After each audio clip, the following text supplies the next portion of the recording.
माँ मुझे शादी करने के लिए मजबूर मत करो, मैं उस लड़की के साथ शादी नहीं करना चाहता। माँ गुस्से से बोली, ये क्या बकवास कर रहा है?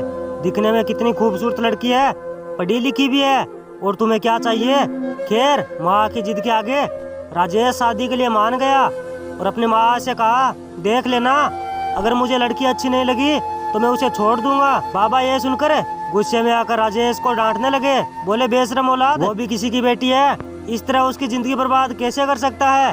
कोमल को कहाँ पता था कि जिस लड़के से शादी होने वाली है वो ये शादी घर वालों की जिद पूरी करने के लिए कर रहा था। कोमल की माँ नहीं थी, बस पापा थे, और उसका बड़ा भाई था जिसकी शादी हो चुकी थी और वो अपने परिवार के साथ दूसरे शहर में रहता था। शादी के बाद शहर से मिलने तक नहीं आया। खैर कुछ दिनों बाद कोमल को दुल्हन बना दिया गया। शादी की पहली रात थी। कोमल कमरे में बैठी आंसू बहा रही थी। राजेश पास में लेटा मोबाइल देख रहा था। कोमल को आज माँ की बहुत याद सता रही थी। अगर माँ जिंदा होती तो मुझे खुद अपने हाथों से विदा करती। कुछ देर बाद राजेश ने कोमल की तरफ देखा और उसकी आंखें सूजी हुई थी, चेहरे पर उदासी छाई हुई थी। राजेश कोमल को बिल्कुल नहीं चाहता था। वो गुस्से से बोला, क्यों बेवजह इतना ड्रामा कर रही हो? अपना मुंह बंद रखो, मुझे शोर शराबा पसंद नहीं है। राजेश के मुंह से इस तरह की बातें सुनकर कोमल और भी ज्यादा परेशान हो गई। खैर रोते हुए पूरी रात गुजर गई, मगर राजेश ने उससे कोई बात तक नहीं की, बल्कि उल्टा उसके साथ गुस्से से पेश आया। कोमल ने फिर भी अपने पति से कुछ नहीं कहा, सब कुछ सहन कर लिया, क्योंकि ससुराल में उसका पहला ही दिन था। राजेश दूसरे शहर में एक फैक्ट्री में नौकरी करता था, इसलिए अक्सर घर न आकर वहीं रहता था। अच्छा खासा काम चल रहा था। शादी के 1 महीने बाद कोमल को भी अपने साथ ले गया। कोमल राजेश के साथ अपने सास ससुर से बहुत दूर आ चुकी थी। एक सोसाइटी जो बहुत अजीब थी, यहाँ सब अपने मतलब से काम रखते थे, किसी से कोई लेना देना नहीं था। कोमल राजेश के कमरे में गई। राजेश ने कमरे में आते ही कोमल से कहा, तू कमरे की साफ सफाई कर, मैं कुछ देर में आ रहा हूँ। कोमल बहुत थक चुकी थी, इसलिए सोचा सफाई बाद में कर लूंगी, पहले कुछ देर आराम कर लेती हूँ। यह सोचकर वो बिस्तर पर लेट गई। कुछ देर बाद पता ही नहीं चला कोमल को कब नींद आई। राजेश वापिस कमरे में आया। उसने कोमल को नींद में देखा। कमरे में सामान बिखरा पड़ा था। यह देखते ही राजेश एकदम से गुस्से में आकर कहने लगा, कितनी मतलबी औरत है, मैं बोल कर गया था मेरे आने से पहले कमरे की सफाई कर देना, मगर ऐसे ही सो रही है जैसे सफाई करना इसे आता ही नहीं हो। राजेश ने जोर जोर से चिल्लाना शुरू कर दिया। कोमल एकदम से उठ खड़ी हुई और राजेश से कहने लगी, मुझे पता ही नहीं चला नींद कब आई, मैं तो कुछ देर आराम करने के लेटी थी। उसने कोमल की इस बात को सुनकर उस पर हाथ उठाया और बोला, मैं तुम्हें सफाई करने के लिए कह कर गया था, एक बार की बात समझ में नहीं आती? कोमल अपनी सिसकारियों को दबाते हुए बोली, मैं इतना लंबा सफर तय करने से थक गई थी, इसलिए नींद आ गई, मैं अभी कर देती हूँ। कोमल ने जल्दी से कमरे को साफ सुथरा बना दिया। कोमल को बहुत दुख हो रहा था, क्योंकि आज तक किसी ने उसके साथ ऊंची आवाज में बात तक नहीं की, लेकिन राजेश ने आज उस पर हाथ उठाया था। राजेश ने खाना बाहर से मंगवाया था, जो खुद खाकर सो गया, और बचा कुचा खाना खाकर कोमल अपनी किस्मत को कोसती हुई लेट गई। सुबह बिना बताए घर से चला गया। कोमल हैरान थी कि राजेश मेरे साथ इस तरह का बर्ताव किस लिए कर रहा है, मुझे किस पाप की सजा मिल रही है। खैर कुछ महीने गुजर गए। एक दिन उसके मायके से फोन आया कि तुम्हारे पापा इस दुनिया से अलविदा कह गए। ये सुनते ही कोमल अंदर से टूट गई, क्योंकि पहले तो उसके सर से माँ का साया छिन गया, और अब बाप का। भाई भी था, वो कभी खबर तक नहीं लेने आता था। जब राजेश काम से वापस आया तो कोमल ने कहा, मुझे मेरे मायके ले चलो, पापा गुजर चुके हैं। राजेश ने चिढ़कर बोला, तो मैं क्या करूं, तुम्हें जाना है तो जाओ, मुझे अभी फुर्सत नहीं है। शहर से इतनी दूर कोमल अकेली नहीं आ सकती थी। बेचारी अपने पिता के अंतिम संस्कार पर भी नहीं जा सकी। उस दिन वो बहुत रोई थी, लेकिन क्या करती बेचारी, किस्मत को मंजूर ही कुछ यूँ था। शादी को 4 साल हो चुके थे, मगर राजेश का बर्ताव वैसा का वैसा ही था। हर रोज पीटता डराता, और कोमल उसके सामने मजबूर होकर सब कुछ सह लेती थी। एक दिन राजेश काम से घर आया। उस दिन कोमल को बहुत तेज बुखार था, बिस्तर से खड़ा भी नहीं हो रहा था, लेकिन फिर भी उसने राजेश के लिए खाना बनाया। राजेश खाना खाने लगा और कुछ देर बाद चिल्लाकर बोला, बेवकूफ औरत, सब्जी में घर का सारा नमक ही डाल दिया। कोमल अपना दर्द छुपाते हुए बोली, मुझे ऐसा ही बनाना आता है। तभी राजेश ने उठकर कोमल को मारना शुरू कर दिया। कमीनी, ये खाना तेरे बाप ने नहीं ला कर दिया जो इस तरह बर्बाद कर रही है। राजेश कोमल को गालियां दे रहा था, तभी किसी ने बाहर से आवाज लगाई। राजेश ने जाकर देखा तो दरवाजे पर एक अनजान लड़का खड़ा था। राजेश को देखकर बोला, साहब आपके घर से चिल्लाने की आवाज आ रही है। राजेश गुस्से से बोला, तुम्हें इस बात से क्या लेना देना, भाग जा यहाँ से और दोबारा मेरे घर पर आने की जरूरत मत करना। उसको बहुत ही अजीब लगा। राजेश को इस तरह गुस्से में देखकर वो उसके सामने खामोश हो गया और वापिस अपने कमरे में चला गया। कोमल का बदन चोटों से भरा पड़ा था।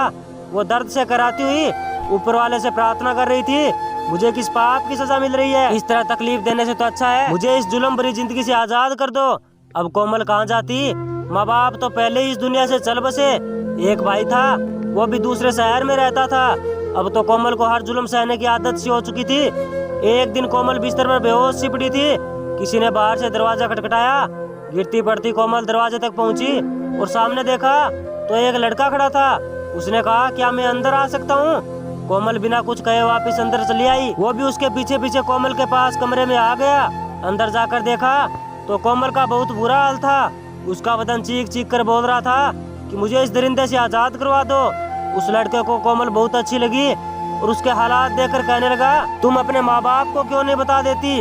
क्यों उस दरिंदे के जुल्म सह रही हो? कोमल ने रोते हुए कहा, आप कौन हो? तो कहने लगा, मैं आपके बगल वाले कमरे में रहता हूँ। तो कोमल ने बताया, किससे कहूँ? मेरे माँ बाप तो मुझे इस हालात में अकेले छोड़कर चल बसे और एक भाई है जिसने मुझे आज तक नहीं पूछा कि मैं किस हाल में हूँ। अगर मैंने अपने पति को छोड़ भी दिया तो मुझे कौन स्वीकार करेगा और उसके बाद मैं किसके पास जाकर रहूंगी?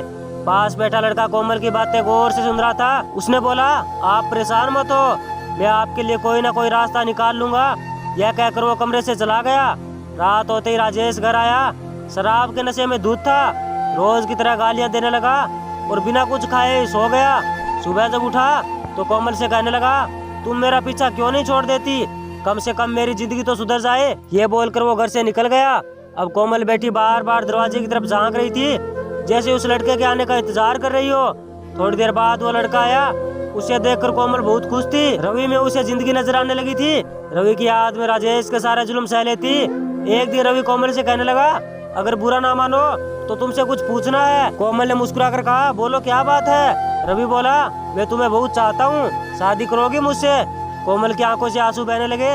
रवि, मेरे दिल में दोबारा से प्यार मत जगाओ, मैं पहले से ही बहुत तकलीफ में हूँ। अगर तुम्हें मेरा जिस्म चाहिए तो आ जाओ, मेरे साथ जो कुछ करना है कर लो। कोमल का हाथ अपने हाथ में लेकर कहने लगा, मैं उस दरिंदे की तरह घटिया इंसान नहीं हूँ जो एक बेबस और लाचार औरत पर हाथ उठाऊं। ऐसा कभी मत सोचना कि रवि को तुम्हारा जिस्म चाहिए। अच्छा, कुछ दिनों के लिए मैं किसी काम से बाहर जा रहा हूँ, जब तक वापस ना आऊँ तब तक अपना ख्याल रखना। वापस आकर तुम्हें आजाद करवा लूंगा।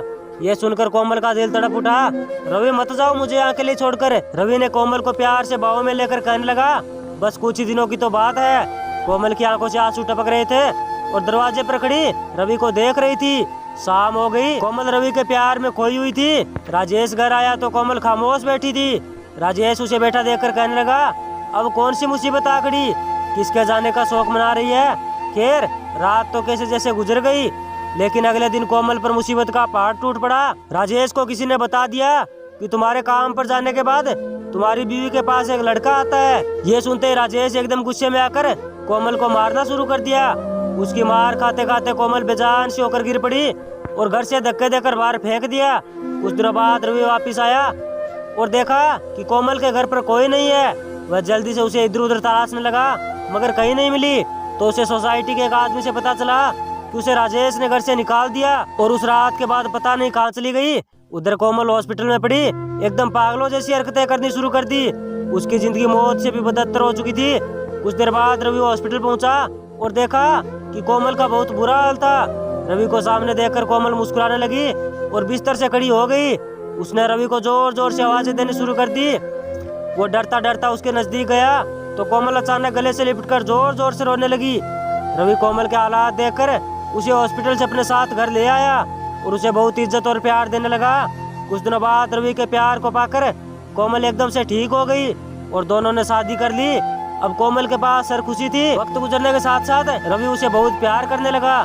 कोमल उसके साथ रहने की बजाय रवि के साथ रहकर बहुत खुश थी। रवि के आने से उसे बहुत सुकून भरी जिंदगी दोबारा से मिल चुकी थी। कोमल रवि की मोहब्बत देकर उस पर हुए सारे जुल्म भूल चुकी थी और उसके साथ मिलकर एक नई जिंदगी की शुरुआत कर ली थी। अगर उस दिन रवि कोमल के पास ना जाता तो शायद कोमल उसी तरह जुल्म सहती रहती